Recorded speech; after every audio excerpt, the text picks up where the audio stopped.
Live from downtown Detroit, home of WDIV and Click on Detroit, Local 4 News at 5 starts now. The Big House, as you know, is closed to fans because of the coronavirus. I'm Everett Cassidy. Coming up, we're going to go inside and show you what's being done in the fight against COVID-19. Police investigators combing this area for evidence after a shooting early this morning. Coming up, why they think it might be linked to another freeway shooting and who they're looking for.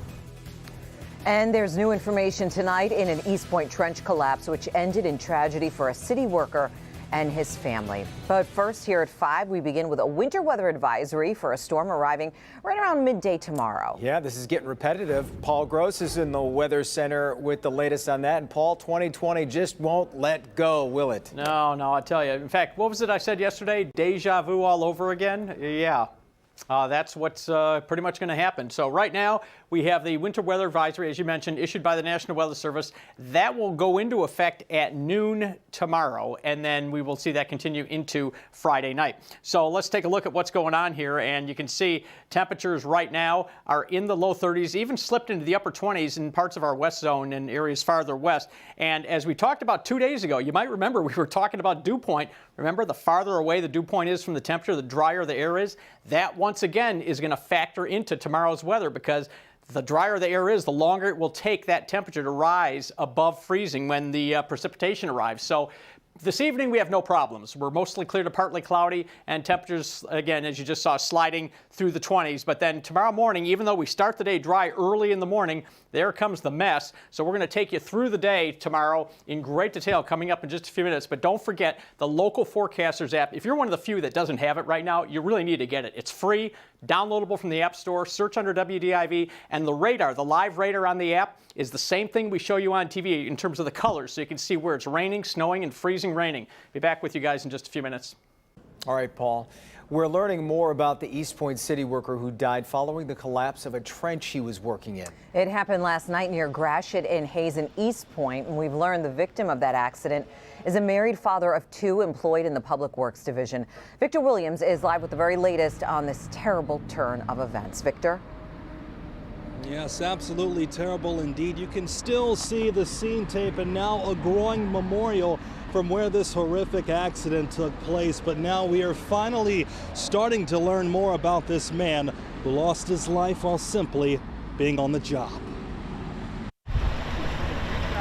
The accident that took Brian's life happened on Wednesday evening when his team was working on a broken water main. The trench around the main collapsed, trapping Brian in the 6 to 7 foot hole.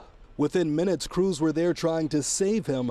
The East Point Fire Department and several other bystanders, including Dean Pollard, worked to free Brian, even trying CPR to revive him. He was transported to the hospital where he died from his injuries. Didn't know what exactly was going on after they took him to the hospital. Dean just found out that Brian passed away. Today he's paying his respects with a few roses. Kind of hit us kind of bad because, you know, when you're trying to save somebody and he passes away, it affects you.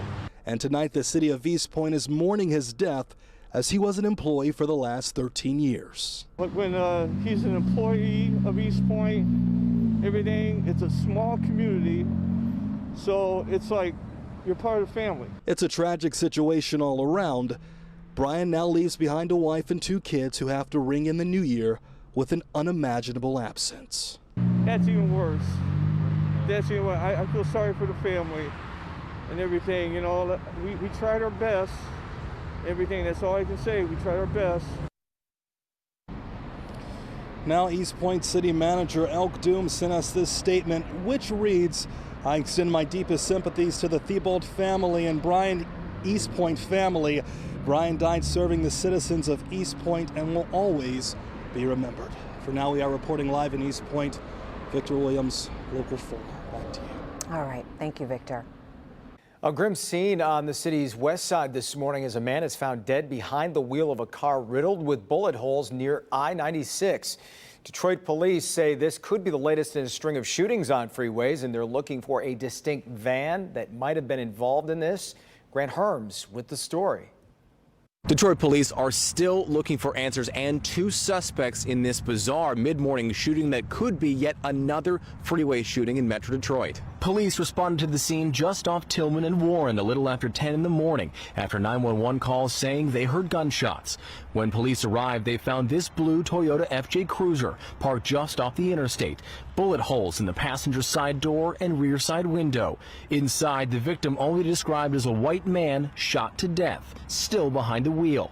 Right now, it's unclear whether the driver was on the highway and then pulled off before passing away, but police are keeping the possibility of yet another freeway shooting alive, which would bring Metro Detroit's total to nearly 24 since June. Usually pretty quiet, close to our downtown area. Again, this may have stemmed from the highway, but it's too early to determine. Investigators say they are looking for a white cargo van that would have had 2 men inside. Callers told police they think the van is somehow involved. Police say this neighborhood is relatively quiet for them, although one neighbor said recently there's been more commotion than normal leading up to this morning's shooting. And again, investigators are asking anybody with any information about this shooting, that white van or the 2 men possibly inside, to call the homicide tip line or Crime Stoppers. In Detroit, Grant Herms, Local 4.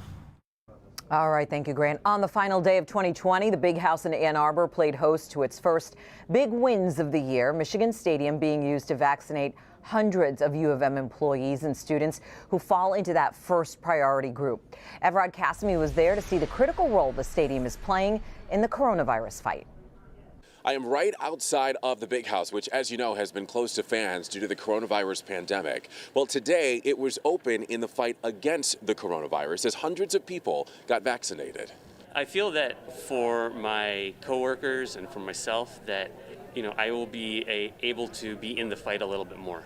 I don't have to worry as much about getting COVID, about taking COVID home, about spreading COVID to my coworkers. Prab Kopera is sitting under observation for any side effects and reaction after getting his coronavirus vaccination.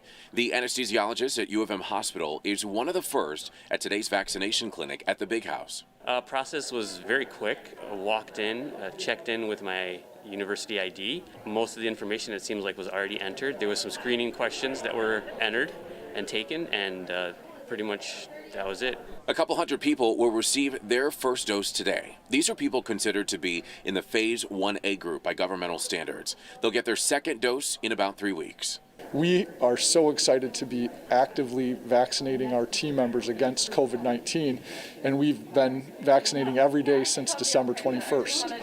We know that we have a large population of team members, community members to vaccinate in the months ahead, and so we've been looking for opportunities to scale and expand our vaccination infrastructure. Dr. Miller hopes a couple thousand people will be vaccinated every day here as more doses of the vaccine continue to come in. He has chosen to wait. It's really important for me that our team members have access to the vaccination as quickly as possible, and then it will make sense for me to move forward. At the Big House, Evrod Cassimy, Local 4. And there's no update from the state today as far as any new coronavirus case numbers. The state giving workers a break and will send out a 3-day total coming up on Saturday. After spending the Christmas holiday at their Palm Beach resort, the president and first lady are back in Washington in time for New Year's and also in time for Congress, which continues its fierce debate on COVID relief. NBC's Susan McGinnis has the latest on those relief checks and more. As Americans prepare to close the books on 2020, nearly 800,000 more file for unemployment benefits and confront the reality their $600 COVID relief checks will not rise to $2,000. The Senate Majority Leader effectively killing the effort despite support from President Trump, many Republicans and Democrats arguing it's not needed. Socialism for rich people is a terrible way to help the American families that are actually struggling. Senate Democrats not giving up. All that I am asking Senator McConnell is give us a vote. What is the problem? You could vote no. The Senate in its final days also debating whether to override the president's veto of the military defense bill. That vote likely this weekend. Meanwhile, President Trump unexpectedly cutting short his Mar-a-Lago trip, skipping the traditional New Year's Eve gala. Back in Washington, still seeking to overturn Joe Biden's victory with some help from his friends. There were irregularities in this election, that there was fraud. Nobody disputes that, by the way. The claim is widely disputed by courts and state elections officials in both parties.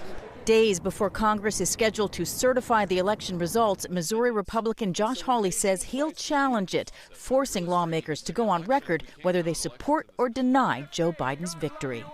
Susan McGinnis, Local 4. Still ahead, a police officer responding to a shoplifting call makes a big decision you might not expect. Why he chose compassion in this particular case. Plus, dramatic video of an ICE rescue as a father tries to pull a stranded child to safety but ends up falling in as well.